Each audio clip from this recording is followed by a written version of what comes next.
স্রষ্টার পরিচয় যে এত সহজ ভাষায় মাত্র 4টি বাক্যে দিয়ে দেয়া যায়, তার জলজন্ত প্রমাণ হচ্ছে এই সূরাতুল ইখলাস। মাত্র 4টি আয়াত। কয়টি?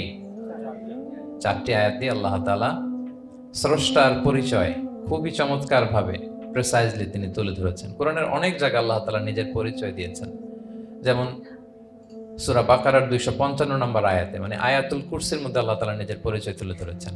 একটি আয়াত, 9টি বাক্য বিশিষ্ট একটি আয়াত, সেখানে আল্লাহ তাআলার পরিচয় খুব চমৎকার ভাবে পাওয়া যায়। আয়াতুল কুরসি, এটা আপনাদের মুখস্থ আছে না? আয়াতুল কুরসি ফরজ সালাতের পরে এটা পড়বেন। আল্লাহর হাবিব সাল্লাল্লাহু আলাইহি ওয়াসাল্লাম ফরজ সালাতের পরে এটা পড়তেন। তিনি বলতেন, মান কারাআ আয়াতুল কুরসি দুবুরা কুল্লি সালাতিন মাকতুবাতিন লাম ইয়ামনাহু মিন দুখুলিল জান্নাতি ইল্লাল মাউত। ফরজ সালাতের পরে যে আয়াতুল কুরসি তেলাওয়াত করবে, তার জান্নাতে যাওয়ার ক্ষেত্রে আর কোনো বাধা থাকে না, মৃত্যু ছাড়া। মৃত্যুটাই বাধা, মরলেই জান্নাতি। আয়াতুল কুরসির ভেতরে আল্লাহ তাআলা ওনার পরিচয় তুলে ধরেছেন খুব সংক্ষিপ্ত ভাবে, এক আয়াতে আল্লাহর পরিচয়। তারপর সূরা হাশরের শেষ 3 আয়াতে আল্লাহ তাআলা নিজের খুব চমৎকার পরিচয় তুলে ধরেছেন। তারপরে এই সূরা ইখলাসের মধ্যে আল্লাহ তাআলা আরো সংক্ষিপ্ত পরিসরে, ভেরি প্রিসাইজলি, মাত্র ছোট্ট ছোট্ট 4টা আয়াতে নিজের পরিচয় তুলে ধরেছেন। তো কিভাবে আল্লাহ তাআলা নিজের পরিচয় আমাদের সামনে পেশ করলেন, আমরা সেটাই আজকে শুনবার চেষ্টা করবো ইনশাআল্লাহ। সূরাতুল ইখলাস, আপনারা কি জানেন এটা কোরআনের কততম পারায় অবস্থিত? 30তম পারায়। এবং এই সূরাটি মাক্কি সূরা। কি সূরা? কোরআনের সর্বশেষ পারায় অবস্থিত 30তম পারায়। আয়াত সংখ্যা তো আমরা শুরুতেই বললাম, কয়টি? 4টি।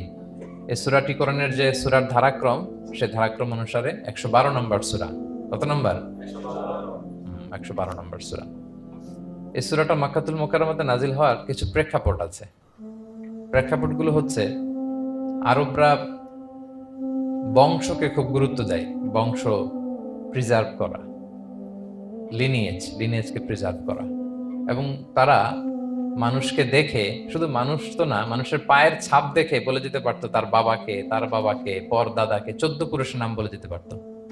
শুধু মানুষই না, তারা উটের পায়ের ছাপ দেখে, উটের পায়ের, মরুভূমির বালুতে উটের পায়ের ছাপ দেখে ওই উট কোন বংশের, ওই বংশের ওর নাম কি, ওর বাবার নাম কি, ওর দাদার নাম কি, 14 পুরুষ এরকম ছিল। এবং তারা, দুজন মানুষকে যদি ঢেকে রাখা হয় সারা শরীর, শুধু পায়ের একেবারে শেষের দিকের ছোট আঙ্গুল দেখে, এটাকে ইলমুল কিয়াফা বলে, ওই ছোট আঙ্গুলের শেপ দেখে ওরা বলে দিতে পারতো সে কোন বংশের, তার বাবার নাম কি, দাদার নাম কি, 14 পুরুষ। তারা এই লিনিয়েজকে প্রিজার্ভ করতো আর কি এইভাবে।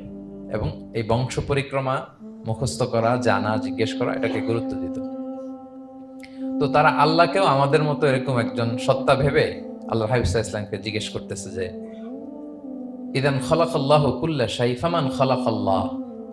মুহাম্মদ, তুমি তো বলো যে আল্লাহ নাকি সব সৃষ্টি করেছে, তো আল্লাহকে কে সৃষ্টি করেছে? অথবা বলো যে আল্লাহর বাবাকে, আল্লাহর দাদাকে, আল্লাহর পরদাদাকে, আল্লাহর বংশটা বলো। তো তখন তাদের এই প্রশ্নের জবাবে আল্লাহ তাআলা সূরাতুল ইখলাস নাজিল করেন যে, কুল হু আল্লাহু আহাদ। হে নবী, আপনি বলুন আল্লাহ হচ্ছেন এক, অদ্বিতীয়, ইউনিক, অ্যাবসলিউট। আল্লাহুস সামাদ, তিনি হচ্ছেন সামাদ, তিনি কারোর প্রতি নির্ভরশীল নন, অমুখাপেক্ষী। লাম ইয়ালিদ ওয়া লাম ইউলাদ, তিনি কাউকে জন্ম দেনও নাই, আবার তিনি কারো কাছ থেকে জন্ম নেনও নাই। ওয়া লাম ইয়াকুল লাহু কুফুয়ান আহাদ, তার সমকক্ষ, তার মতো, তার সিমিলার মহাবিশ্বে দ্বিতীয় কেউ নাই। সুবহানাল্লাহ। এটা হচ্ছে শানে নুজুল, কোন প্রেক্ষাপটে নাজিল হয়েছে, এটা হচ্ছে একটা বর্ণনা। আরেক বর্ণনা এসছে, মক্কার মুশরিকরা জিজ্ঞেস করতে আরম্ভ করলো, ইয়া মুহাম্মদ, আমরা জানি মানুষ মাটির তৈরি, ফেরেশতারা নূরের তৈরি, মানে আলোর তৈরি, এরপর জিনেরা আগুনের তৈরি, আল্লাহ কিসের তৈরি? আল্লাহ তাআলার বাইয়িন লানা জিনসা রাব্বিক, তোমার আল্লাহর জিন্স বর্ণনা করো, সে কোত্থেকে আসছে, কি দিয়ে, কোন জিন্স থেকে, মানে কোন জিনিস থেকে তৈরি? তখন আল্লাহ তাআলা এই সূরাটা নাজিল করলেন, কুল হু আল্লাহু আহাদ আল্লাহুস সামাদ লাম ইয়ালিদ ওয়া লাম ইউলাদ ওয়া লাম ইয়াকুল লাহু কুফুয়ান আহাদ। এইভাবে অনেকগুলো বর্ণনা পাওয়া যায় যে এরকম এরকম প্রেক্ষাপটে যখন রাসূল সাল্লাল্লাহু আলাইহি ওয়াসাল্লামকে তারা এই সমস্ত প্রশ্ন জিজ্ঞেস করে, তখন তাদের প্রশ্নের জবাব স্বরূপ আল্লাহ তাআলা 4 আয়াত বিশিষ্ট এই সূরাটি নাজিল করেন। তাহলে সূরার কোন প্রেক্ষাপটে, কোন সিচুয়েশনে সূরাটা নাজিল হলো, এটা সবার কাছে ক্লিয়ার না এখন? এই সূরার কিছু ফজিলত পাওয়া যায়। আপনারা তো সূরার নাম শুনেছেন সূরাতুল ইখলাস। ইখলাস শব্দের অর্থ হচ্ছে সিনসিয়ারিটি, হ্যাঁ, আন্তরিকতা বা একনিষ্ঠতা। যেহেতু এই সূরায় একনিষ্ঠতার সাথে আল্লাহর তাওহীদের ঘোষণা দেওয়া হয়, এজন্য এই সূরার নাম হচ্ছে সূরাতুল ইখলাস। আবার এই সূরাকে সূরাতুত তাওহীদও বলে, যেহেতু আল্লাহর একত্ববাদের ঘোষণা এই সূরায় দেওয়া হচ্ছে, ওয়াননেস অফ গড। আবার এই সূরার একটা নাম হচ্ছে সূরাতুল মারিফা, যেহেতু এই সূরা মারিফা মানে জানা বা চেনা, যেহেতু এই সূরা পড়ার মধ্য দিয়ে আল্লাহর পরিচয় জানা যায়, আল্লাহকে চেনা যায়, এজন্য সূরার নাম সূরাতুল মারিফা। আচ্ছা, এই সূরার অনেক ফজিলত আছে, অনেক ফজিলত। আমরা কয়েকটা ফজিলত আপনাদের সামনে শেয়ার করবো ইনশাআল্লাহ। এই সূরার 1 নম্বর ফজিলত হচ্ছে রাসূল সাল্লাল্লাহু আলাইহি ওয়াসাল্লাম বিভিন্ন সুন্নাহ নামাজে, সুন্নত নামাজের দ্বিতীয় রাকাতে এই সূরাটা পড়তেন। যেমন ফজরের 2 রাকাত সুন্নত আছে না, ফজরের 2 রাকাত সুন্নতের দ্বিতীয় রাকাতে রাসূল সাল্লাল্লাহু আলাইহি ওয়াসাল্লাম এটা পড়তেন। প্রথম রাকাতে সূরা কাফিরুন, দ্বিতীয় রাকাতে সূরা ইখলাস এটা পড়তেন। মাগরিবের নামাজের যে সুন্নাত, সেই সুন্নাতেরও দ্বিতীয় রাকাতে আল্লাহর হাবিব সাল্লাল্লাহু আলাইহি ওয়াসাল্লাম এই সূরাটা পড়তেন। তাওয়াফ করার পরে 2 রাকাত নামাজ পড়তে হয়, জানেন? ওই 2 রাকাত নামাজে রাসূল সাল্লাল্লাহু আলাইহি ওয়াসাল্লাম প্রথম রাকাতে সূরাতুল কাফিরুন, দ্বিতীয় রাকাতে সূরাতুল ইখলাস পড়তেন। বিতিরের সালাতের শেষ রাকাতে আল্লাহর হাবিব সাল্লাল্লাহু আলাইহি ওয়াসাল্লাম সূরাতুল ইখলাস পড়তেন। এই মর্মে অনেকগুলো হাসান হাদিস আছে। তাহলে কখন কখন সূরাতুল ইখলাস পড়তেন রাসূল সাল্লাল্লাহু আলাইহি ওয়াসাল্লাম, কোন নামাজে? ক্লিয়ার না? ফজরের 2 রাকাত সুন্নত নামাজের শেষের রাকাতে, মাগরিবের 2 রাকাত সুন্নত নামাজের শেষের রাকাতে, তাওয়াফের পরে যে 2 রাকাত পড়তে হয় শেষের রাকাতে, বিতিরের সালাতের শেষ রাকাতে। এই সূরাটাকে আল্লাহর হাবিব সাল্লাল্লাহু আলাইহি ওয়াসাল্লাম সুলুসুল কোরআন বলেছেন, 1/3 অফ দ্য কিতাব। কোরআনের 3 ভাগের 1 ভাগ। সূরাতুল ইখলাস তা'দিলু সুলুসাল কোরআন। সূরা ইখলাস হচ্ছে কোরআনের 3 ভাগের 1 ভাগ। তার মানে আপনি যদি একবার সূরা ইখলাস পড়েন, কয় পারা তেলাওয়াতের সওয়াব? 2 বার পড়লে, 3 বার পড়লে, 3 বার পড়লে 1 খতম কোরআনের সওয়াব। আলহামদুলিল্লাহ। কেউ কেউ বলেন যেহেতু আল্লাহর একত্ববাদের কথাবার্তা কোরআনে 1/3 মানে 1/3 জুড়ে আছে, সেহেতু সূরাতুল ইখলাস সুলুসুল কোরআন মানে হচ্ছে যে কোরআনের 3 ভাগের 1 ভাগে আল্লাহ যা নিয়ে কথা বলেছে সূরাতুল ইখলাসের ভিতরেই সেটা সংক্ষেপে চলে আসছে। এজন্য এটাকে বলা হয় 1/3 অফ দ্য বুক, কোরআনের 3 ভাগের 1 ভাগ। এটার আরেকটা, এই হাদিসটা মুতাওয়াতির হাদিস। সূরাতুল ইখলাস তা'দিলু সুলুসাল কোরআন, এটা এমন সংখ্যক, বেশি বেশি সংখ্যক সাহাবী প্রতিটি জেনারেশনে বর্ণনা করেছে, সাহাবী, তাবি। এই হাদিসের ব্যাপারে কোনো ডাউট তৈরি হয় না, কোনো সাসপিশন তৈরি হয় না, খুবই ভ্যালিড এই হাদিসটা, যেটা কোরআনের 3 ভাগের 1 ভাগ। আচ্ছা, আল্লাহর হাবিব সাল্লাল্লাহু আলাইহি ওয়াসাল্লাম আরেকটা হাদিসে এসেছে, এক সাহাবীকে কোবা পল্লীতে ইমাম করে পাঠিয়েছেন। মদিনা মসজিদে নববীর পাশে একটা মসজিদ আছে, মসজিদে কোবা, সেই মসজিদের ইমাম করে এক সাহাবীকে পাঠিয়েছেন। ওই সাহাবীর একটা অভ্যেস ছিল, উনি প্রত্যেক রাকাতে সূরা ফাতিহার পরেই আগে সূরা ইখলাস পড়তেন। ধরেন প্রথম রাকাতে সূরা ফাতিহার পরে ইখলাস, এরপর একটা সূরা পড়তেন। দ্বিতীয় রাকাতে সূরা ফাতিহার পরে আবার সূরা ইখলাস, এরপর একটা সূরা পড়তেন। ধরেন যে জুমার নামাজ 2 রাকাত, উনি ফাতিহার পরে প্রথমে কোন সূরাটা পড়ে নিতেন, এরপরে অন্য যে কোনো একটা সূরা। দ্বিতীয় রাকাতে সূরা ফাতিহার পরে কোন সূরাটা প্রথমে পড়ে নিতেন? ইখলাসের। এইটাই ওনার স্বভাব। প্রত্যেক নামাজে যদি কোনো ইমাম সাহেব শুধু সূরা ইখলাস পড়ে, একটু খারাপ লাগবে না আমাদের? ওনার মুসল্লিদেরও তাই লেগেছে। ওনারা জিজ্ঞেস করলেন, তুমি এটা কেন করো? এরকম না করে স্বাভাবিকভাবে পড়ো। তো উনি বললেন, না, আমি এইভাবেই পড়বো, আমি যেভাবে পড়তেছি এইভাবেই পড়বো, পড়লে পড়ো, না হলে তোমাদের হিসাব তোমাদের। তো তারা যে রাসূল সাল্লাল্লাহু আলাইহি ওয়াসাল্লামের কাছে বিচার দিল যে, ইয়া রাসূলুল্লাহ, দেখেন একজন ইমাম আপনি আমাদের জন্য নির্ধারণ করেছেন, উনি প্রত্যেক রাকাতে সূরা ইখলাস পড়ে, ইন এভরি সিঙ্গেল রাকা সূরা ইখলাস পড়ে। তো রাসূল সাল্লাল্লাহু আলাইহি ওয়াসাল্লাম তাকে ডাকলেন, ডেকে বললেন, ঘটনা কি? তুমি নাকি এরকম করো, প্রত্যেক রাকাতে ফাতিহার পরে আগে ইখলাস দিয়ে শুরু করো, কেন কেন করো? সে বলতেছে, ইয়া রাসূলুল্লাহ, হ্যাঁ আমি আসলে এমনটা করি, কারণ আমি এই সূরাটাকে বড্ড ভালোবাসি। কারণ ফিহি সিফাতুর রহমান, এই সূরার ভেতরে আল্লাহর পরিচয় মেলে, আল্লাহর পরিচয় পাওয়া যায়, যেন সূরাটাকে আমি বড্ড ভালোবাসি। রাসূল সাল্লাল্লাহু আলাইহি ওয়াসাল্লাম বললেন, ঠিক আছে, তোমার অভ্যাসের পরিবর্তন করার দরকার নাই। হুব্বুকা ইয়াহা ইউদখিলুকাল জান্নাহ, এই সূরার প্রতি তোমার এই ভালোবাসাই তোমাকে জান্নাতে প্রবেশ করাবে। আরেক বর্ণনায় এসেছে, তুমি যেমনি আল্লাহর পরিচয় থাকার কারণে সূরাটাকে ভালোবাসো, আল্লাহ জানিয়েছেন যেন তোমাকে জানাই আল্লাহও তোমাকে ভালোবাসে। ফিহি সিফাতুর রহমান, এই সূরার ভেতরে রহমানের পরিচয় পাওয়া যায়, আল্লাহ সুবহানাহু ওয়া তাআলার পরিচয় পাওয়া যায়। তো এই জন্য উনি প্রত্যেক রাকাতে সূরা ইখলাস পড়তেন। আরেকটা হাসান পর্যায়ের হাদিসে পাওয়া যায়, 9ম হিজরিতে আল্লাহর হাবিব সাল্লাল্লাহু আলাইহি ওয়াসাল্লাম তাবুক যুদ্ধে অংশগ্রহণ করেছিলেন। আপনারা তাবুক যুদ্ধের নাম শুনেছেন? হ্যাঁ, নিশ্চয়ই শুনেছেন, যারা ইসলামের ইতিহাস, ইসলামের বায়োগ্রাফি নিয়ে পড়াশোনা করেছেন। তাবুক হচ্ছে অনেক দূরে মদিনা থেকে, খুব কষ্টের সফর ছিল। তখন খেজুর পেকে সবার ঘরে খেজুর, পাকা খেজুর উঠাতে হবে, আবার প্রচন্ড গরম, আবার সফরের দূরত্ব অনেক বেশি। এই সফরে মূলত কোনো যুদ্ধ সংগঠিত হয়। তাবুক যুদ্ধে কোনো যুদ্ধ হয় নাই। কয়েক সপ্তাহ লাগছে যেতে, কয়েক সপ্তাহ ফিরতে, এতটুকুই। জাস্ট কে পাক্কা ইমানদার আর কারা মুনাফেক, হিপোক্রিট, এটাকে ক্লিয়ার করার জন্য আল্লাহ তাআলা এই যুদ্ধের আহ্বান জানিয়েছেন যে যাও, অ্যাটাক করো, তাবুকে যাও। বিশাল বাহিনী, প্রায় বিশাল একটা বাহিনী যে তাবুকে চলে গেল। রাসূল সাল্লাল্লাহু আলাইহি ওয়াসাল্লাম যখন তাবুক যুদ্ধে ছিলেন, এই অভিযানে ছিলেন, তখন মদিনায় এক সাহাবী ইন্তেকাল করেন, নাম হচ্ছে মুআবিয়া ইবনে মুআবিয়া আল মুজহানি। তো উনি ইন্তেকাল যখন করলেন, রাসূল সাল্লাল্লাহু আলাইহি ওয়াসাল্লাম তো এত দূর থেকে এটা জানতেন না। জিবরাইল ইসলাম এসে বললেন, ইয়া রাসূলুল্লাহ, মদিনাতে আপনার সাহাবী মুআবিয়া ইন্তেকাল করেছে। মুআবিয়া ইবনে আবি সুফিয়ান একজন সাহাবী আছে, উনি নয়, মুআবিয়া ইবনে মুআবিয়া আল মুজহানি। তখন বললেন, ইয়া রাসূলুল্লাহ, আপনি এই ৩০,০০০ সাহাবী নিয়ে এখানেই মরুভূমির মধ্যেই তার গায়েবানা জানাজা পড়েন, আমরাও আছি আপনার সাথে, আমরাও শরীক হব। রাসূল সাল্লাল্লাহু আলাইহি ওয়াসাল্লাম এত দূরে তাবুক থেকেই মুআবিয়া ইবনে মুআবিয়া আল মুজহানি রাদিয়াল্লাহু তাআলা আনহুর গায়েবানা জানাজায় শরীক হলেন। এই গায়েবানা জানাজায় সাহাবাদের সাথে ফেরেশতারাও শরীক হয়েছিলেন, দুই কাতারে, পেছনে দুই কাতার, প্রতি কাতারে ৭০,০০০ ফেরেশতা। জানাজা শেষে, দোয়া শেষে আল্লাহর হাবিব সাল্লাল্লাহু আলাইহি ওয়াসাল্লাম বললেন যে, জিবরিল, ঘটনা কি? মুআবিয়ার এত স্ট্যাটাস, এত মর্যাদা, কি কারণে তুমি দুই কাতারে ৭০,০০০ হলে ১,৪০,০০০ বিশাল ফেরেশতাদের বহন নিয়ে তুমি জানাজায় জয়েন করলে, কারণ কি? কি তার মর্তবা? জিবরাইল আলাইহিস সালাম বললেন, ইয়া রাসূলুল্লাহ, আপনার সাহাবী মুআবিয়ার বৈশিষ্ট্য ছিল তিনি কাইমান আও কাঈদান, দাঁড়িয়ে অথবা বসে, মাশিয়ান আও রাকিবান, আরোহণ অবস্থায় অথবা চলন্ত অবস্থায়, উঠতে বসতে চলতে ফিরতে সব সময় সে পড়তে থাকতো কুল হুয়াল্লাহু আহাদ আল্লাহুস সামাদ লাম ইয়ালিদ ওয়া লাম ইউলাদ ওয়া লাম ইয়াকুল লাহু কুফুয়ান আহাদ। এই সূরাটা ছিল তার ডেইলি ওজিফা, সব সময় উঠতে বসতে চলতে ফিরতে কোন সূরা পড়তো? সূরা ইখলাস পড়তো।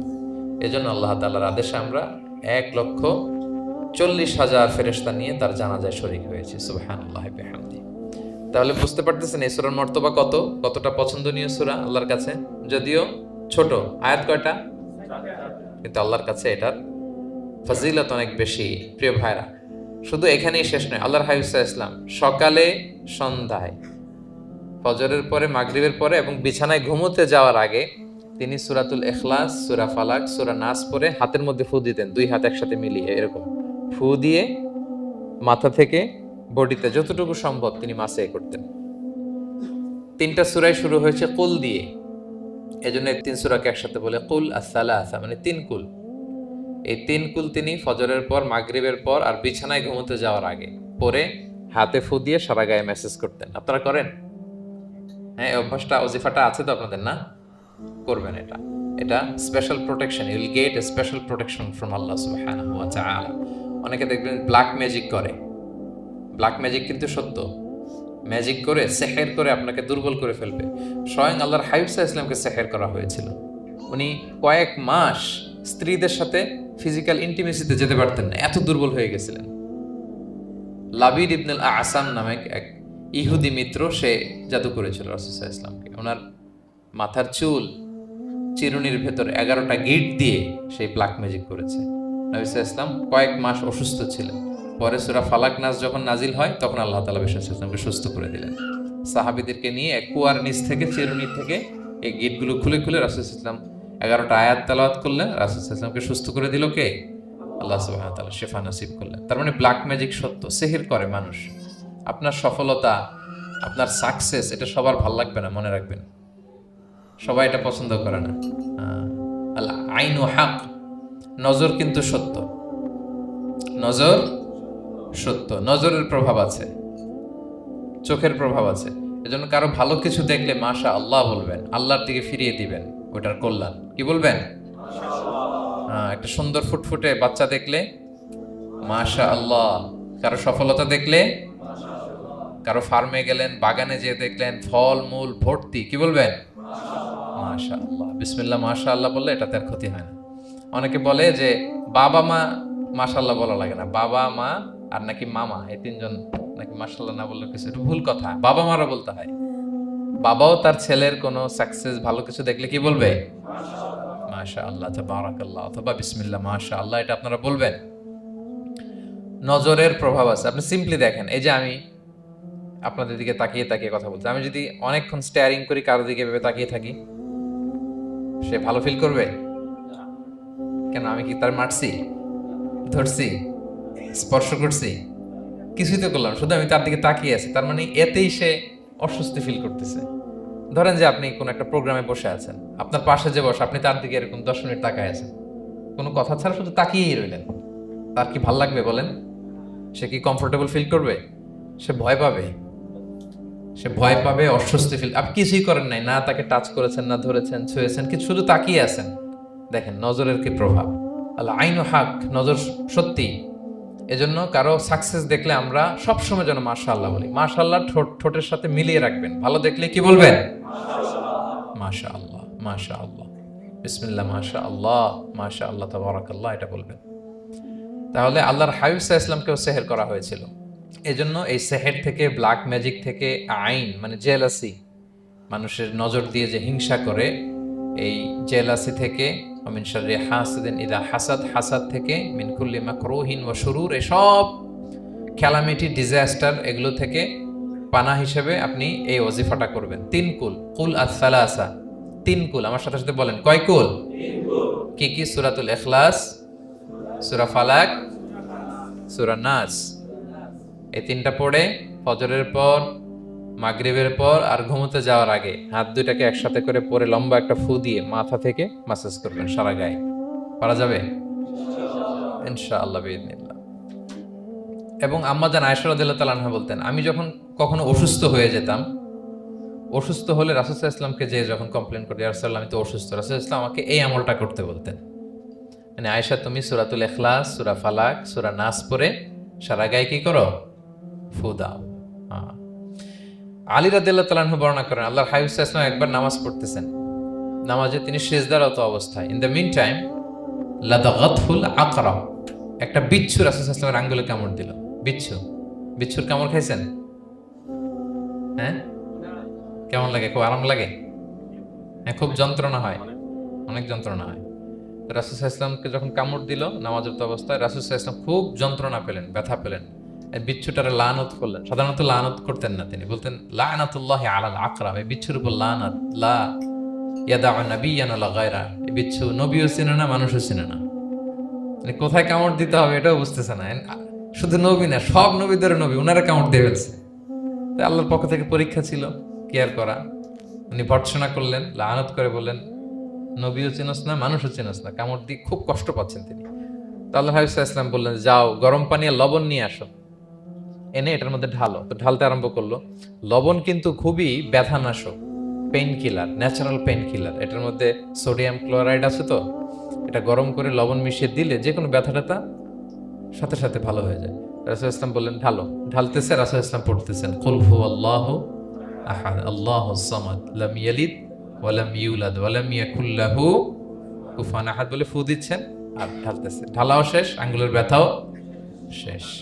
তাহলে রাসূল সাল্লাল্লাহু আলাইহি ওয়াসাল্লামের একটা চিকিৎসা পদ্ধতি আপনারা জানলেন, তিব্বে নাবাবী, যে সাপ বিচ্ছু কিছু ধ্বংসন করলে ওখানে কুসুম ওয়ার্ম ওয়াটার, লবণ দিয়ে ওয়ার্ম ওয়াটার করে সেখানে ঢালতে হবে। আর কোন সূরা পড়তে হবে? কুল হুয়াল্লাহু আহাদ আল্লাহুস সামাদ লাম ইয়ালিদ ওয়া লাম ইউলাদ ওয়া লাম ইয়াকুল লাহু কুফুয়ান আহাদ, এটা পড়তে হবে। তাহলে এই সূরার ফজিলত কি জানতে পেরেছেন আপনারা? ক্লিয়ার তো না? আমি রিপিট করি, কি কি ফজিলত বললাম। রাসূল সাল্লাল্লাহু আলাইহি ওয়াসাল্লাম ফজরের নামাজের সুন্নাতে, মাগরিবের সুন্নাতে, তাওয়াফের পরের সুন্নাতে, ভিতরের শেষ রাকাতে সূরাতুল ইখলাস পড়তেন। রাসূল সাল্লাল্লাহু আলাইহি ওয়াসাল্লাম সূরাটাকে সুলুসুল কোরআন, 1/3 অফ দ্য কিতাব বলেছেন। কোরআনের কয় ভাগের 1 ভাগ? 3 ভাগ। এবং এক সাহাবীর ঘটনা তো শুনলাম, সে সব নামাজে সূরা ইখলাস পড়তো। মুসল্লিরা কমপ্লেইন করার পরেও সে পড়লো। রাসূল সাল্লাল্লাহু আলাইহি ওয়াসাল্লাম বললেন, কেন পড়ো? বলে যে ফিহি সিফাতুর রহমান, এই সূরায় আল্লাহর পরিচয় আছে, এই সূরাটা বড্ড ভালো লাগে। তো রাসূল সাল্লাল্লাহু আলাইহি ওয়াসাল্লাম বললেন, এই সূরার প্রতি তোমার ভালো লাগাই তোমাকে জান্নাতে নিয়ে যাবে। আরেক বর্ণনায় যে তুমি যেমনি আল্লাহর কারণে এই সূরাকে ভালোবাসো, আল্লাহও জানিয়েছেন তিনি তোমায় ভালোবাসেন। এরপর মুআবিয়া ইবনে মুআবিয়া আল মুজানির হাদিস শুনলাম, তিনি উঠতে বসতে চলতে ফিরতে সবসময় কোন সূরা পড়তেন? সূরাতুল ইখলাস। ফলে আকাশ থেকে 1,40,000 ফেরেশতা এসে দুই কাতারে 70,000 করে ওনার গায়েবানা জানাজায় অংশগ্রহণ করেছেন। এবার বলেন, এটাকে আপনারা কি ওয়াজিফা বানাবেন? হ্যাঁ, বানাবেন ডেইলি ওয়াজিফা। মেক ইট ইউর ডেইলি ওয়াজিফা। রিসাইট সূরাতুল ইখলাস every day, specially in the morning and evening. আউযু বিল্লাহি মিনাশ শাইতানির রাজিম। বিসমিল্লাহির রহমানির রহিম। বিতাড়িত শয়তান থেকে আল্লাহর কাছে পানাহ চাই, পরম করুণাময় অসীম দয়ালু আল্লাহর নামে শুরু করছি। আল্লাহ বলছেন, কুল হুয়াল্লাহু আহাদ। হে নবী, আপনি বলুন। ওই যে বারবার প্রশ্ন করে, বাইয়িন লানা জিনসা রাব্বিক, তোমার আল্লাহ কি দিয়ে তৈরি? আল্লাহ কি স্বর্ণের তৈরি, না রূপার তৈরি, না কাঠের তৈরি? এভাবেই লিটারালি বলতেছে, আহুয়া মিন যাহাব আও ফিদ্দা আও মিন খাশাব। মুহাম্মদ, তোমার আল্লাহ কি স্বর্ণের, না রূপার, না কাঠের? আল্লাহ বলেন, নবী আপনি এটা বলেন। কুল, নবী আপনি বলুন, হুয়াল্লাহু আহাদ। আল্লাহ হচ্ছে এক। তোমরা যেরকম আল্লাহকে ভাবো, আল্লাহ আসলে ওইরকম নয়। আল্লাহর সত্তাটা আমাদের মতো নয়, সৃষ্টিগত সত্তার মতো নয়। আমরা এটাতে প্রায় ভুল করে ফেলি। অনেকে এমন এমন প্রশ্ন করি আল্লাহর সাথে, মনে হয় যেন আল্লাহ আমার একেবারে, আমরা নিজেরা নিজেরা যেরকম ওইরকম। কিন্তু স্রষ্টা যে সৃষ্টি জগতের অনেক ঊর্ধ্বে, এটা আমরা বুঝি না। তিনি সময়ের ঊর্ধ্বে, তিনি স্থানের ঊর্ধ্বে, তিনি কালের ঊর্ধ্বে, সবকিছুর ঊর্ধ্বে। যেমন আমাদের 3টা কাল আছে, হ্যাঁ, অতীত, তারপর বর্তমান, যেটাকে ধরা যায় না, প্রতি সেকেন্ডে, ন্যানো সেকেন্ডে এটা অতীত হয়ে যাচ্ছে। আর যেটা সামনে ঘটবে, এটা কি? ফিউচার, ভবিষ্যৎ। তা আল্লাহরও কি এরকম অতীত, বর্তমান, ভবিষ্যৎ আছে? সময়টা আমাদের জন্য। উনি তো সময়ের স্রষ্টা, ওনার সাথে আপনি সময় সেট করতে পারবেন না, উনি সময়ের ঊর্ধ্বে। ফলে উনি এই ইবলিস যে আদেশ ভঙ্গ করা, আদম আলাইসাল্লাম এবং হাওয়া আলাইসাল্লাম পৃথিবীতে আসা, নূহ, দাউদ, হুদ, সালেহ থেকে শুরু করে এই একের পর এক নবী, শেষ নবী, বর্তমান সময়, ভবিষ্যৎ, দাজ্জাল, কিয়ামত, সব তিনি অ্যাট এ গ্ল্যান্সে দেখেন, একবারে ওনার চোখের সামনে। আমাদের মতো অতীত, বর্তমান, ভবিষ্যৎ ওনার নাই। আমরা যেমনি ভাব প্রকাশের জন্য ভাষা লাগে, এই যে আমি বাংলায় কথা বলতেছি, আপনারা বুঝতেছেন। মালাইরা যারা মালাইতে কথা বলে, ইংলিশরা ইংরেজিতে কথা, চাইনিজে কথা বলে, ভাষা, উনি ভাষার স্রষ্টা, ফলে ওনার ভাষাও লাগে না। কিন্তু উনি বোঝানোর জন্য একটা ভাষা ইউজ করে আমাদের জন্য সহজ করে দিয়েছেন। একটা ভাষায় না বললে তো আমরা বুঝবো না, ফলে উনি আরবি ভাষায় কোরআনটাকে নাজিল করেছেন যাতে আমরা বুঝি। কিন্তু উনি ভাষার মুখাপেক্ষী না, ওনাকে সময়, কাল, ভাষা কোনো কিছু দিয়ে বাধা যায় না। উনি সবকিছুর ঊর্ধ্বে, সবকিছুর ঊর্ধ্বে। এবং আল্লাহ কোথায় আছেন? আমরা বলি যে আরশের উপরে আছেন। সেখানে ওই এরিয়াটা হচ্ছে লা জামান লা মাকান, ওখানে সময়, তারপর কাল, এগুলো ওখানে যায় না। আল্লাহর সাথে প্রশ্নগুলো একেবারেই অবান্তর।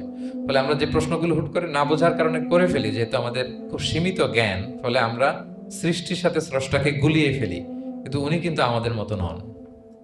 এজন্য আল্লাহ বলেন যে আমাকে জিজ্ঞেস করে যে আমি লোহার তৈরি, না স্বর্ণের তৈরি, না রূপার তৈরি, নাকি পাথরের তৈরি বা কাঠের তৈরি, তুমি বলো। কুল হুয়াল্লাহু আহাদ।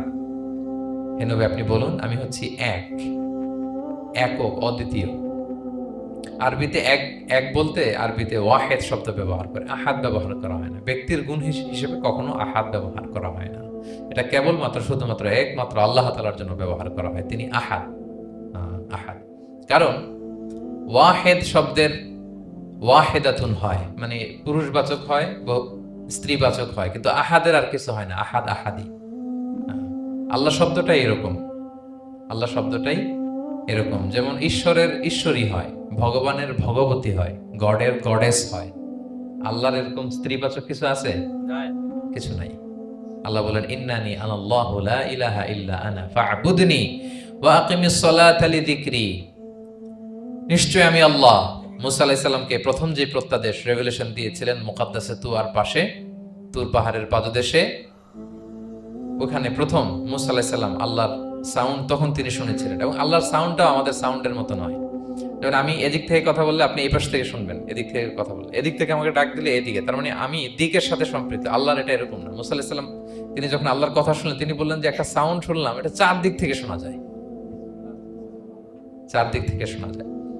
এবং তিনি ওনার প্রেগনেন্ট স্ত্রীকে নিয়ে মাদিয়ান ক্রস করে ইজিপ্টের বর্ডারে ঢুকবেন। ইন দ্য মিন টাইম আল্লাহ তাআলা ওই সময়টাকে চুজ করেছেন যে তাকে এখন নবী বানাবো, তাকে রেভেলেশন দেব। তো তিনি দেখলেন যে ইন্নী আনাস্তু নারান, আমি ওই যে লাআল্লি আতিকুম মিনহা বিকাবাসিন আও আজিদু আলান নারি হুদা, স্ত্রীকে, দাসীকে বললেন যে একটু বসো, প্রচন্ড ঠান্ডা, ওই যে আগুন দেখা যায়, মনে হয় কেউ আগুন পোহাচ্ছে, আমি একটু আগুন নিয়ে আসি মশাল দিয়ে, তোমাদের আরাম লাগবে, একটু ওয়ার্ম আপ হবে। তো আগুনের কাছে যেয়ে দেখে সামনে যত যায় আগুন আগুন তত পেছায়, এবং আগুনটা সাধারণ আগুন না, একটা গাছ থেকে আগুন বেরোচ্ছে, কিন্তু ওই গাছের পাতা জ্বলে না, ডাল জ্বলে না, কিছুই হয় না। আসলে এটা আগুন না, এটা আল্লাহর নূর। আল্লাহর নূর সেখানে ফোকাস দেওয়া হচ্ছে। আল্লাহর নূরও আমাদের নূরের মতো না। নূর মানে লাইট, নূর মানে কি? লাইট। সো এই যে আমরা যে লাইট দেখি, এই লাইটের মতো না। হ্যাঁ, কারণ আল্লাহর এই নূরের কাবার দেয়া হচ্ছে আবার নূরের পর্দা দিয়ে। পর্দা দেয়া হয় সাধারণত আলোকে আটকানোর জন্য, কিন্তু আল্লাহর যে পর্দা, হেজাবের কথা বলা হয়েছে, ওই পর্দাটাও আলো, আলোর পর্দা। আমাদের সাথে মিলালে হবে? আমরা আমরা ঘরে পর্দা টাঙাই কি কি থামাতে বলেন তো? আলো থামাতে। আর আল্লাহর যে হেজাব পর্দাগুলো কিসের? আলোর, নূরের। সো কশ্চিন কালেও আপনি সৃষ্টির সাথে স্রষ্টাকে মিলাবেন না। আমরা ভুল করে অনেক সময় এরকম অবান্তর প্রশ্নগুলো করি। তো আল্লাহ তখন মুসা আলাইহিস সালামকে প্রত্যাদেশ করলেন যে ইন্নানি আনাল্লাহ লা ইলাহা ইল্লা আনা ফা'বুদনি, আমি আল্লাহ। আমি কি? আল্লাহ। এই আল্লাহ নামটা আল্লাহ নিজেই রেখেছেন। আমাদের নাম রাখে আমাদের বাবা দাদা, আল্লাহর তো বাবা দাদা কেউ নাই। আল্লাহর নাম কে রেখেছে? আল্লাহ নিজেই রেখেছেন। ফা'বুদনি, আমার ইবাদত করো, ওয়া আকিমিস সালাতা লিযিকরি। তাহলে এখানে প্রথম আয়াতেই শিরকের উপর কুঠারাঘাত করা হয়েছে, শিরকি আকীদাকে লন্ডভন্ড করে দেয়া হয়েছে, এবং বোঝানো হয়েছে আল্লাহ হচ্ছেন এক, অদ্বিতীয়, একক। কারণ আমরা যত ইবাদত করি, এর মধ্যে যদি শিরকের স্পর্শ থাকে, আমাদের ইবাদত ভ্যানিশ হয়ে যাবে, এটার কোনো দাম নাই। লা ইন আশরাকতা লা ইয়াহবাতান্না আমালুক ওয়া লা তাকুনান্না মিনাল খাসিরিন। আল্লাহ বলেন যদি শিরক করো তাহলে তোমার সব আমল বাতিল হয়ে যাবে, তোমার রোজা, নামাজ, হজ, যাকাত, জিকির কিছু থাকবে না। এজন্য শিরক যাতে কখনো আমাদের না হয়, শিরকের সাথে যেন আমাদের সম্পর্ক না থাকে। ইন্নাল্লাহা লা ইয়াগফিরু আন ইউশরাকা বিহি ওয়া ইয়াগফিরু মা দুনা যালিকা লিমান ইয়াশা। আল্লাহ সব মাফ করেন, কিন্তু শিরকের গুনাহ মাফ করেন না। কি মাফ করে না? হ্যাঁ, এজন্য শিরকের সাথে আমাদের কোনো সম্পর্ক নাই। দেখেন, আমরা যখন নামাজে দাঁড়াই, আমরা তাকবীরে তাহরিমা বাঁধার পরে কি পড়ি? ওয়াজ্জাহতু ওয়াজহিয়া লিল্লাযী ফাতারাস সামাওয়াতি ওয়াল আরদা হানিফা ওয়া মা আনা মিনাল মুশরিকিন। দেখেন, নামাজে দাঁড়ালে আগে ক্লিয়ার করে নিতে হয় যে আল্লাহ ওয়া মা আনা মিনাল। এই যে লক্ষ লক্ষ হাজী সাহেবরা যায় ইজহার রেদা পরে, ওখানে কি পড়ে? লাব্বাইক আল্লাহুম্মা লাব্বাইক লাব্বাইক লা শারীকা লাক। আগে হিসাব ক্লিয়ার যে আল্লাহ শিরকের সাথে ছিটেফোঁটা সম্পর্ক আমাদের নাই। আমরা একনিষ্ঠভাবে তোমার ইবাদত করি। তাহলে সূরাতুল ইখলাস বেসিক্যালি তাওহীদের একনিষ্ঠ ঘোষণার নাম, যেটার প্রথম আয়াত আল্লাহ তাআলা নবীকে বললেন যে হে নবী, আপনি আমার পরিচয় দিয়ে দেন। আপনি বলুন কুল হুয়াল্লাহু আহাদ, আমি এক, একক, অদ্বিতীয়। কুল হুয়াল্লাহ, নবী আপনি বলুন তিনি হচ্ছেন আল্লাহ এবং তিনি হচ্ছেন আহাদ। আল্লাহ নামটার অনেক ভাবে কোরআনে পরিচয় দিয়েছেন। আল্লাহ, আলিফ লাম, লাম আলিফ ছাড়া, লিল্লাহ দিয়ে, লাম ছাড়া, লাহু দিয়ে, আপনি যেভাবেই বলবেন সেভাবে আল্লাহর পরিচয় পাওয়া যায়। লিল্লাহি মা ফিস সামাওয়াতি ওয়া মা ফিল আরদ, কোরআনের অনেক আয়াতে এসেছে। লাম বাদ দিয়ে দিলে লাহুল মুলকু ওয়া লাহুল হামদু ওয়া হুয়া আলা কুল্লি শাইইন কাদির। লাম বাদ দিয়ে দিলে হা দিয়ে আল্লাহর পরিচয় দিয়েছেন, হুয়া দিয়ে পরিচয় দিয়েছেন, হুয়াল্লাহুল্লাযী লা ইলাহা ইল্লাহু। তাহলে যেভাবে আপনি পরিচয় খুঁজতে যাবেন সেখানে আল্লাহর পরিচয় পাওয়া যাবে। আল্লাহ তাআলা বলছেন হুয়াল আউয়ালু ওয়াল আখিরু ওয়াল যাহিরু ওয়াল বাতিন ওয়া হুয়া বিকুল্লি শাইইন আলিম। তিনি প্রথম, তিনি শেষ, তিনি প্রকাশ্য, তিনি গোপন। তিনি প্রথম মানে কি? তিনি সূচনাহীন অতীত থেকে আছেন। দেখেন, আমাদের সাথে মিলে না। আমাদের অতীতের একটা সূচনা থাকে, কি বলেন, আমার জন্মের একটা স্টার্টিং পয়েন্ট আছে না, যে এখান থেকে আমার অস্তিত্ব শুরু, এত সালে আমি, এত সালে আপনি। তার মানে আমাদের একটা স্টার্টিং আছে তো, নাকি? আল্লাহ স্টার্টিং কবে থেকে বলেন? কবে থেকে যে এই সময় থেকে উনি আল্লাহ বলেন? Nobody knows, কারণ হুয়াল আউয়াল, এই আউয়াল মানে এমন শুরু, সূচনাহীন শুরু, এমন শুরু যেটার কোনো কি নাই, সূচনা নাই। আবার সীমাহীন ভবিষ্যৎ পর্যন্ত তিনি থাকবেন। কতদিন তার রাজত্ব, ক্ষমতা, সভরেন্টি, পাওয়ার থাকবে? কতদিন বলেন? সীমাহীন, এটার কোনো শেষ নাই। হুয়াল আউয়াল ওয়াল আখির ওয়াল যাহির ওয়াল বাতিন। এবং সব কিছু ধ্বংস হবে তিনি ছাড়া। কুল্লু মান আলাইহা ফান ওয়া ইয়াবকা ওয়াজহু রাব্বিকা যুল জালালি ওয়াল ইকরাম। সব শেষ হবে, উনি অবিনশ্বর, শাশ্বত, চিরঞ্জীব। তাই বলে উনি আমাদের থেকে দূরে নন, খুব কাছে। আমরা ডাকলেই তিনি ডাকে সাড়া দেন। আমাদের সবকিছু তিনি দেখেন, অবজার্ভ করেন, মনিটর করেন। ওয়া নাহনু আকরাবু ইলাইহি মিন হাবলিল ওয়ারিদ। আমাদের এখানে একটা রগ থাকে, এই রগেরও কাছে, তার মানে খুব কাছে। খুব কাছে, আমরা তাকে না দেখলেও তিনি আমাদের দেখেন। লা তুদরিকুল আবসার ওয়া হুয়া ইউদরিকুল আবসার ওয়া হুয়াল লাতীফুল খবীর। কোনো চোখ তাকে দেখে না, কোনো দৃষ্টি তাকে আয়ত্ত করতে পারে না, কিন্তু সকল দৃষ্টিকে তিনি আয়ত্তে রাখেন। সুবহানাল্লাহ। এভাবে আল্লাহ তাআলা খুব প্রিসাইজলি 4টা আয়াত দিয়ে নিজের পরিচয় দিয়েছেন। কুল হুয়াল্লাহু আহাদ, হে নবী আপনি বলুন তিনি আল্লাহ, তিনি অদ্বিতীয়। বাংলারও অনেক সীমাবদ্ধতার ফলে আমাকে এক, একক এগুলো ইউজ করা লাগতেছে, কিন্তু আল্লাহর আহাদ বোঝাতে যে এক, একক এটা যথেষ্ট না। এটা আমার লিমিটেশন, আমাদের লিমিটেশন, ভাষার লিমিটেশন। কিছু দিয়ে তো আমার অডিয়েন্সকে বা আমাদের বুঝতে হবে দ্য এসেন্স অফ গড। এজন্য আমরা বলি এক, একক, অদ্বিতীয়। অদ্বিতীয়টা খুব অনেকটাই পারফেক্ট। তাহলে তিনি হচ্ছেন আহাদ, এবং এই আহাদের লেসন দেওয়ার জন্য সব নবীরা এসেছে। সব নবীরা একই কথা বলেছেন, আদম আলাইহিস সালাম থেকে শুরু করে বিষ্ণু ইসা ইসলাম পর্যন্ত একই কথা বলেছেন যে ইয়া কওমি ইবুদুল্লাহ মা লাকুম মিন ইলাহিন গায়রু আফালা তাআকিলুন। হে আমার জনপদের লোকেরা, কি হলো তোমরা এত কিছুর ইবাদত করো, দাসত্ব করো, তোমরা ইবাদত করবে এক সত্তার, তিনি কে? মা লাকুম মিন ইলাহিন গায়রু, তিনি ছাড়া কোনো ইলাহ তোমাদের নেই। তাহলে এই যে ওয়াননেস অফ গড, স্রষ্টা যে একজন, এই কনসেপ্টটাকে ক্লিয়ার করবার জন্যই এত এত নবীরা পৃথিবীতে হাজির হয়েছেন। তাহলে আল্লাহর চমৎকার একটা নাম জানলাম আমরা, আহাদ। কি নাম? মজার ব্যাপার হচ্ছে এই নাম কোরআনে আর কোথাও নাই। আহাদুন শব্দ যেটা আছে এটা অন্য অর্থে, এক এক অর্থে আর কি, কিন্তু আল্লাহর আহাদ কোরআনে শুধু এই সূরাতেই এসেছে। আল্লাহর আহাদ নামটা শুধু এই সূরাতেই এসেছে, আহাদ আহাদ। আপনারা বেলাল রাদিয়াল্লাহু তাআলা আনহুর ঘটনা জানেন যে উমাইয়াত ইবনে খালাফ খুব পাষণ্ড মাওলা ছিল ওনার, মনিব। এমন কোনো অত্যাচার নাই যে ঈমান আনার কারণে বেলাল রাদিয়াল্লাহু তাআলা আনহুর উপর করা হয় নাই। পিটানো, চাবুক মারা, টানা হেচড়া করা, উত্তপ্ত মরুভূমিতে। যারা হজ উমরা করতে গিয়েছেন তারা তো দেখেছেন মরুভূমির বালু, ওখানে কত গরম, চাল ছেড়ে দিলে মুড়ি হয়ে যাবে, খই হয়ে যাবে। ওই উত্তপ্ত গরম বালুতে বেলাল রাদিয়াল্লাহু তাআলা আনহুকে শুইয়ে পেটের উপরে পাথর রেখে দেওয়া হয়েছিল। তখন তিনি আল্লাহর একত্ববাদের ঘোষণা এই শব্দটা দিয়ে করেছেন। অস্ফুট কণ্ঠে উনি বারবার বলছিলেন আহাদ আহাদ আহাদুন আহাদ। তো আল্লাহ তাআলার এই নামটা, আহাদ নামটা, এই সূরা ছাড়া কোরআনের অন্য কোথাও আসেনি। তাহলে প্রথম আয়াতটা কি? কুল হুয়াল্লাহু। হে নবী তারা জিজ্ঞেস করে আমার বংশ কি, বাপদাদা কই, কাঠের না মাটির না লোহার না সোনার, আপনি বলুন কুল হুয়াল্লাহু, তিনি এক, অদ্বিতীয়। আল্লাহুস সামাদ, তিনি হচ্ছেন সামাদ। আল্লাহর আরেকটা নাম আস-সামাদ, আল্লাহুস সামাদ।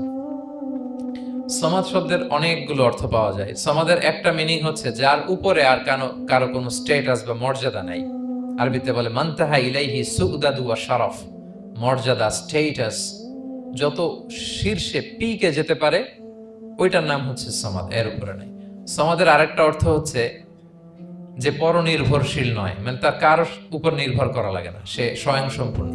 আচ্ছা পৃথিবীতে এমন কারো নাম বলেন তো যে কোনো দিন কোনো কিছুতে কোনো কাজে অন্যের মুখাপেক্ষী হওয়া লাগে নাই, সে একা একা আত্মনির্ভরশীল, স্বয়ং সম্পূর্ণ, এরকম একজনের নাম বলেন। আছে? কেউ নাই। কোনো না কোনো ভাবে আপনি পাওয়ারফুল কারো কথা বলবেন, এত আরো নির্ভরশীল, এরা রাস্তা দেখায় না দিলে চলতেও পারে না, কোন দিকে যাইতে হবে এটা বলার জন্য 10 জন থাকে, এর ওয়াশরুমে নিয়ে যেতে হয় 10 জনের, এর এই সাপোর্ট ওই সাপোর্ট এই প্রোটোকল অনেক কিছু, এর লোক লাগে আরো বেশি। তার মানে সাহায্য ছাড়া চলতে পারে এমন কোন সত্তা পৃথিবীতে নাই। একটা সত্তা যার কারো কোনো সাহায্য লাগে না, যার কারোর প্রতি কোনো নির্ভরতা নাই, কারো কাছে ঠেকা নাই, গোটা বিশ্ব তার কাছে ঠেকা, তিনি কে? তার নাম সামাদ। তার নাম কি? আল্লাহুস সামাদ, অমুখাপেক্ষী, অ্যাবসলিউটলি ইন্ডিপেন্ডেন্ট। কখনো কোনো কাজে তার কারো কাছে যেতে হয় না, কারো উপর ভরসা করতে হয় না, কারো প্রতি তার কোনো ঠেকা নাই। সব গোটা দুনিয়া তার কাছে ঠেকা, তার কাছে ফরিয়াদ করে, তার দিকে ঝুঁকে পড়ে আসতে বাধ্য, ওই সত্তার নাম হচ্ছে সামাদ। সামাদ ক্লিয়ার সবার কাছে? আল্লাহ তাআলা বলছেন ইয়া আইয়ুহান নাসু আনতুমুল ফুকারাউ ইলাল্লাহ ওয়াল্লাহু হুয়াল গনিয়ুল হামিদ। ওহে মানুষেরা তোমরা হচ্ছে ফকির। ফকির বিমানা মুফতাকির ইলাল্লাহ, মানে মুখাপেক্ষী কার দিকে? ফুকারা ইলাল্লাহ ওয়াল্লাহু হুয়াল গনিয়ুল হামিদ। কিন্তু আল্লাহ কারো প্রতি মুখাপেক্ষী নন। গনি, তিনি প্রাচুর্যশীল, হামিদ, সপ্রশংসিত। সবাই তার কাছে ফরিয়াদ করে, তিনি কারো কাছে ফরিয়াদ, সবাই তার কাছে চায়, তিনি কারো কাছে চাওয়া লাগে না, সবাই তার কাছে মুখাপেক্ষী, তিনি কারো প্রতি মুখাপেক্ষী তার নাম সমাদ। তার নাম কি? তাহলে সমাদ ক্লিয়ার। হ্যাঁ, লাম ইয়ালিদ ওয়ালাম ইউলাদ। লাম ইয়ালিদ, তিনি কাউকে জন্ম দেননি। ওয়ালাম ইউলাদ, তিনি নিজেও জন্ম নেন নাই। সুবহানাল্লাহ, দেখেন কত সহজ পরিচয়। তিনি কাউরে জন্ম দেনও নাই, জন্ম নেনও নাই। সুবহানাল্লাহ, আমাদের ধর্ম যে কত সুন্দর। এক আল্লাহর দিকে আমাদেরকে রেফার করা হয়েছে। অন্যান্য ধর্মের দিকে দেখেন কি আজীব কথা। খ্রিস্ট ধর্মে বলে আদম আলাইহিস সালাম পাপ করছে, ওই পাপের কারণে আমরা সবাই নাকি পাপী, জন্মাইলেই নাকি পাপী। ইসলাম বলে আমরা জন্মগ্রহণ করি মাসুম অবস্থায়, নিষ্পাপ। কিন্তু খ্রিস্টানরা কি বলে? আমরা পাপ নিয়ে জন্মাই। ফলে খোদার ছেলের দুনিয়াতে আসা লাগছে, এসে সবার পাপ নিজের কাঁধে নিয়ে শুলে চড়ছে, এরপরে খোদার সাথে যে বসে আছে। এটা হচ্ছে খ্রিস্ট ধর্মের কথা। অন্যান্য অনেক ধর্মে দেখেন ল্যাংটা বাবার কাছে যে মাথা নোয়াতে হয়। এরকম অনেক ধর্ম দেখছেন যে লোকটার চুলে জট বাঁধা, দাড়িতে জট বাঁধা, একেবারে উলঙ্গ, তার কাছে যে সবাই এরকম হাত পাতে। দেখছেন? দেখেন না আপনারা? নাকি শুধু আমি একাই দেখলাম? দেখছেন সবাই? আছে, কিন্তু আমি ধর্মের নাম বলতেছি না, কোনো ধর্মকে ছোট করা যাবে না, কিন্তু এরকম আছে।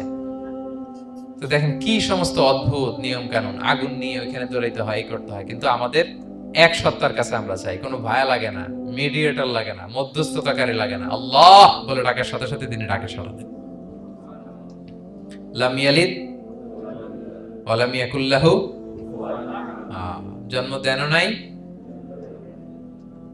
জন্ম নেনও নাই। মুশরিকরা বলতো আল মালাইকাতু বানাতুল্লাহ, তারা বলতো ফেরেশতারা নাকি আল্লাহর মেয়ে। নাউজুবিল্লাহ। ওয়া ক্বালাতিল ইয়াহুদু উযাইরুন ইবনুল্লাহ, ইহুদিরা বলতো উযাইর আলাইহিস সালাম আল্লাহর ছেলে।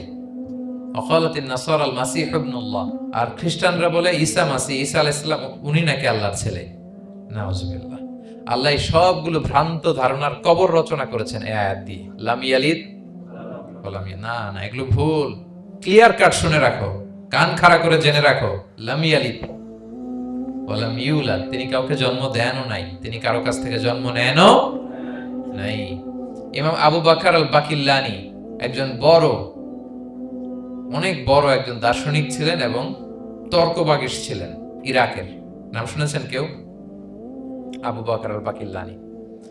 তো উনি কারোর সাথে তর্ক লাগলে উনি খ্রিস্ট ধর্মের কত লোককে যে শাহাদা পড়াইছেন ওনার এই যৌক্তিক আলোচনা দিয়ে, তর্ক দিয়ে। সুবহানাল্লাহ।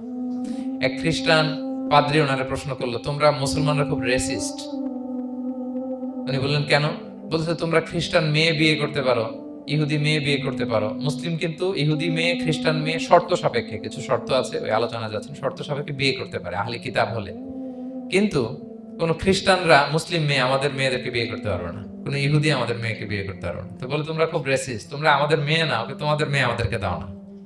তো তিনি বলেন তোমরা তো ইহুদি, তোমাদের নবী হচ্ছে মুসা আলাইহিস সালাম, ওনাকে তো আমরা মানি, ওনার কথা তো কোরআনে আছে, এজন্য তোমাদের মেয়েকে বিয়ে করতে পারি। আর খ্রিস্টানদের নবী হচ্ছে ঈসা আলাইহিস সালাম, ওনাকেও মানি, ওনার মায়ের নামে বিশাল সূরাই আছে, সূরা মারিয়াম, আর ওনার ব্যাপারে হাজার শত শত আয়াত, তো এজন্য তোমার খ্রিস্টানদের মেয়ে বিয়ে করতে পারি। তোমরা তো আমাদের নবী মুহাম্মদ সাল্লাল্লাহু আলাইহি ওয়াসাল্লামকে মানো না।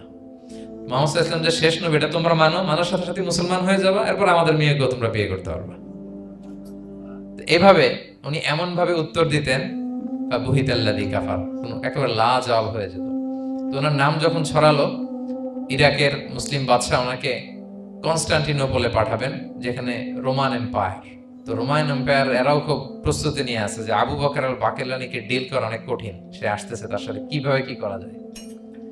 তো আপনারা জানেন যে খ্রিস্ট সমাজের নিয়ম হচ্ছে রাজার দরবারে ঢুকতে গেলে কুর্নিশ করে ঢোকা লাগে। কি করে? মাথা নত করে, এরকম নিচের দিকে করে রুকুর মতো করে এরপরে ঢোকা লাগে। তো এখন তারা প্ল্যান করতেছে যে আবু বকর বাকিল্লানি তো জীবনে আমার কুর্নিশ করবে না, এটা তো আমার জন্য অপমান হয়ে যাবে, কি করা যায়। তো রাজার এক বড় উজির সে প্ল্যান করলো, একটা কাজ করেন, রাজ দরবারে তাকে যখন ঢোকানো হবে তার জন্য একটা স্পেশাল গেট বানানো হবে, দরজাটা ফুল হবে না, হাফ হবে, অর্ধেক। তো অর্ধেক দরজা দিয়ে যখন সে ঢুকবে, সে তো বাধ্য মাথা নিচু করে ঢুকতে হবে, তাহলে রুকু হয়ে গেল, কুর্নিশ আপনাদের দেওয়া হয়ে গেল। বলে এই তো চমৎকার বুদ্ধি, ঠিক আছে একটা ছোট্ট দরজা বানাও। তো বানাইছে। উনি যখন কনস্টান্টিনোপলে পৌঁছলেন, ওনাকে নিয়ে আসালো রাজদরবার, বলতেছে এটা দিয়ে ঢুকতে হবে, আমাদের সবার ঢুকেন। তো সবাই এরকম মাথা নিচু নিচু করে ঢুকছে। উনি দেখেই বুঝছে এটা তো কৌশল করছে আমার সাথে। তো উনি মাথা নিচু করছেন, কিন্তু এমনি না, উল্টা হয়ে উনি মাথাটা পিছনে দিয়ে বুঝতে পারছেন? উনি অ্যাবাউট টার্ন হয়ে ঢুকতে তো হবে, পিঠটারে রাজার দিকে দিয়ে, নিতম্বটাকে রাজার দিকে দিয়ে, তারপরে উনি রুকু দিছে, উল্টা রুকু। তো এক হিসেবে কুর্নিশ, মানে বরং আরো রাজাকে কি হয়েছে, ইনসাল্ট করা হয়েছে। রাজা তো রেগে মেগে আগুন। সবাই রাজা বলতেছে, জানতাম ও এরকম কিছু একটা করবে। মানে এমন ভাবে উনি বুদ্ধি বের করে ওনাকে, ওনার সাথে আর পারা যায়। কেন ওনার কথা আনলাম এই জন্য, সেখানে যেও উনি পুরো রাজ দরবারকে তাক লাগিয়ে দিলেন এইভাবে। উনি দেখেন যে কনস্টান্টিনোপলের রোমান এম্পায়ারের পাশে পোপ বসা। পোপ চেনেন তো, মানে তৎকালীন খ্রিস্টান সবচেয়ে বড় পাদ্রী। তিনি যে বলতেছে, কাইফা হালুক ইয়া কাহানাতুল মা'বাদ ও কাইফাল আহল ও কাইফাল আওলাদ।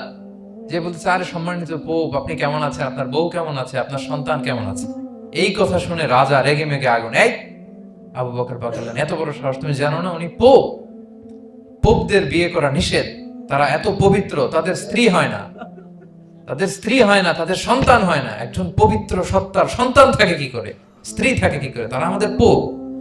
তা আবু বকর আল বাকিল্লানি বলে, আপনাদের পোপের যদি স্ত্রী থাকলে ইজ্জত চলে যায়, সন্তান থাকলে সম্মান ক্ষুণ্ণ হয়, তাহলে আপনারা ঈসা আলাইহিস সালামকে আল্লাহর সন্তান কি করে বানান? মেরিকে আল্লাহর স্ত্রী কি করে বানান? সুবহানাল্লাহ। আল্লাহর সাথে আপনারা বউ সেট করতে পারেন, আল্লাহর সন্তান সাব্যস্ত করতে পারেন, কিন্তু আপনার পোপকে জিজ্ঞেস করলাম আপনার স্ত্রী কেমন আছে, আপনার বউ কেমন আছে, আপনার রেগে মেগে আগুন। এই কথা শুনে ওই ওদিকে যারা আছে সব শাহাদা পড়ে মুসলমান হয়ে গেছে। এরকম অনেক লোক ওনার বুদ্ধিমত্তা দেখে শাহাদা পড়ে পড়ে মুসলমান হয়ে গিয়েছে। এজন্য আল্লাহ তাআলা এই যে শিরকি আকীদার উপর কুঠারাঘাত করে তিনি বললেন, লাম ইয়ালিদ ওয়া লাম ইউলাদ, তিনি জন্ম দেনও নাই, জন্ম নেনও নাই। ওয়া লাম ইয়াকুল লাহু কুফুয়ান আহাদ। এই কুফু শব্দটা আল্লাহর জন্য যে ব্যবহার হয়েছে কোরআনে আর কোথাও নাই। এক হচ্ছে আহাদ, আর এই কুফু আর কোথাও নাই। আল্লাহ বলেন, ওয়া লাম ইয়াকুল লাহু কুফুয়ান আহাদ, তার সমকক্ষ কেউ নাই। আল্লাহর মতো similar, nothing is similar to him, equivalent to him. আল্লাহর মতো সিমিলার কিচ্ছু নাই। তাহলে আল্লাহ কার মতো? আল্লাহর মতো। আল্লাহ কার মতো? আল্লাহর মতো। অন্য আয়াতে আল্লাহ তাআলা বলছেন, লাইসা কামিসলিহি শাই, তার মতো কেউ নাই, তিনি তার মতো। তাহলে আল্লাহ কার মতো? আল্লাহর মতো। ওয়ালাম ইয়াকুল লাহু কুফুয়ান আহাদ, তার মতো কেউ নাই, তিনি তার মতো। তাহলে এই চার আয়াতে আল্লাহর পরিচয় পাইছেন আপনারা? তিনি এক, অদ্বিতীয়, তিনি অমুখাপেক্ষী, কারোর কাছে হাত পাততে হয় না, সব হাত পেতে থাকে তার দরবারে। তিনি জন্ম দেনও নাই, জন্ম নেনও নাই, তার মতো কেউ নাই। তো তাহলে আল্লাহর মতো কেউ নাই। আল্লাহ কার মতো? আল্লাহর মতো। তাহলে সূরাতুল ইখলাস ক্লিয়ার হয়েছে সবার? আল্লাহ নিজের পরিচয় দিলেন, তিনি এক, অদ্বিতীয়, তার কাছে চাইতে হয়। আমরা ফরিয়াদ করব কার কাছে? বিপদে আপদে, যে কোনো বিপদে ক্রাইসিসে পড়লেই কি করবেন? কার কাছে শেয়ার করবেন? নাকি ফেসবুকে শেয়ার করবেন? আমরা বিপদে পড়লে কোথায় শেয়ার দিয়ে দেই? প্রথমেই আমাদের শেয়ার দেওয়ার জায়গা কই? কিন্তু আসলে শেয়ার করতে হবে কার কাছে? প্রথমে আল্লাহর কাছে বলুন। তিনি আপনাকে বিপদ মুক্ত করতে পারেন, তিনি আপনাকে শান্ত করতে পারেন, আপনার অস্থিরতা দূর করতে পারেন। তিনি কেবল আপনাকে সফলতা দিতে পারেন, আর কেউ পারে না। এজন্য ফরিয়াদের হাত যেন আমরা তার দরবারে উঠাই। আল্লাহ তাআলা আমাদের সবাইকে কথাগুলো বোঝার, আমল করার তৌফিক দান করুক। হাদা মা ইনদি ওয়াল ইলমু ইনদাল্লাহি আলাইহি তাওয়াক্কালতু ওয়া ইলাইহি